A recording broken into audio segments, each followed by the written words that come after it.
സ്വർണ്ണക്കടത്തിൽ മലപ്പുറത്തെ പരാമർശിച്ചുള്ള മുഖ്യമന്ത്രിയുടെ വാക്കുകളിൽ പ്രതിഷേധം ശക്തമാകുന്നു. മലപ്പുറം ജില്ലയെ പ്രശ്നവൽക്കരിക്കാനുള്ള നീക്കമാണ് മുഖ്യമന്ത്രിയുടേതെന്ന് മുസ്ലിം സംഘടനകൾ പറയുന്നു.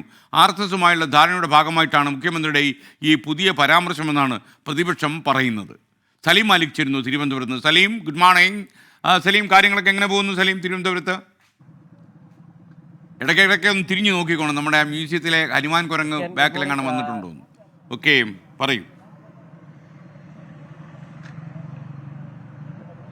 ഓക്കെ സ്കാൻ, തിരുവനന്തപുരത്ത് കാര്യങ്ങളൊക്കെ നന്നായി പോകുന്നു. ഇപ്പോൾ സഭാ സമ്മേളനം കൂടി തുടങ്ങാനിരിക്കുകയാണ്. അതുകൊണ്ട് തന്നെ തിരുവനന്തപുരം രാഷ്ട്രീയ കേരളത്തിന്റെ ശ്രദ്ധ മുഴുവൻ തിരുവനന്തപുരത്തേക്ക് വരും ദിവസങ്ങളിൽ തന്നെ ഉണ്ടാകും എന്നുള്ള കാര്യത്തിലും തർക്കമില്ല. ഈ വിഷയത്തിൽ മുഖ്യമന്ത്രിയുടെ പരാമർശവുമായി ബന്ധപ്പെട്ട വിഷയത്തിലാണെങ്കിൽ അത് ഇങ്ങനെ ആരോപണവും പ്രത്യാരോപണങ്ങളും ശക്തമാവുകയാണ്. മുഖ്യമന്ത്രിയുടെ മലപ്പുറം ജില്ലയുമായി ബന്ധപ്പെട്ട പരാമർശമാണ് ഇപ്പോൾ വലിയ വിവാദത്തിലേക്ക് എത്തിയിരിക്കുന്നത്. അതിലെ പ്രധാനപ്പെട്ട കാര്യം 150 കിലോ സ്വർണവും 123 കോടി രൂപ ഹവാല പണവും കഴിഞ്ഞ 5 വർഷത്തിനിടയിൽ മലപ്പുറം ജില്ലയിൽ നിന്ന് മാത്രമായി പിടികൂടി. അത് രാജ്യദ്രോഹ പ്രവർത്തനങ്ങൾക്കാണ് ഉപയോഗിക്കുന്നത് എന്നുള്ളതായിരുന്നു മുഖ്യമന്ത്രിയുടെ പരാമർശം. ഇതിനെതിരെ വലിയ നിലയിലുള്ള പ്രതിഷേധമാണ് ഉയർന്നു വരുന്നത്. പ്രത്യേകിച്ചും ഇടതുപക്ഷത്തോട് എല്ലാ കാലവും ചേർന്ന് നിന്നിട്ടുള്ള മുസ്ലിം സംഘടനകൾ ഉൾപ്പെടെ വിമർശനവുമായി രംഗത്തെത്തി. പ്രത്യേകിച്ചും ഏറെക്കാലമായി ഇടതുപക്ഷത്തോട് വലിയ അനുഭാവം പുലർത്തുന്ന കാന്തപുരം വിഭാഗം ഉൾപ്പെടെയുള്ളവർ വലിയ നിലയിലുള്ള വിമർശനം ഇതുമായി ബന്ധപ്പെട്ട് ഉയർത്തിയിട്ടുണ്ട്. മാത്രമല്ല SYS, SKSSF തുടങ്ങിയ സംഘടനകളും മുഖ്യമന്ത്രിക്കെതിരെ രംഗത്തെത്തിയിട്ടുണ്ട്. മലപ്പുറം ജില്ലയെ പ്രശ്നവൽക്കരിക്കാനുള്ള നീക്കമാണ് മുഖ്യമന്ത്രിയുടെ പരാമർശത്തിന് പിന്നിൽ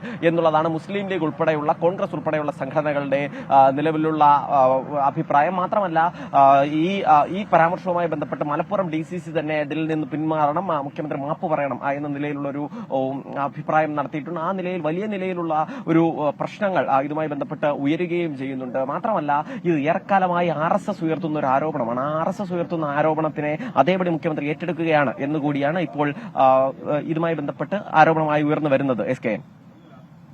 ഓക്കെ, താങ്ക് യു. സലീം മാലിക്കാണ് വിവരങ്ങൾ നൽകിയത്.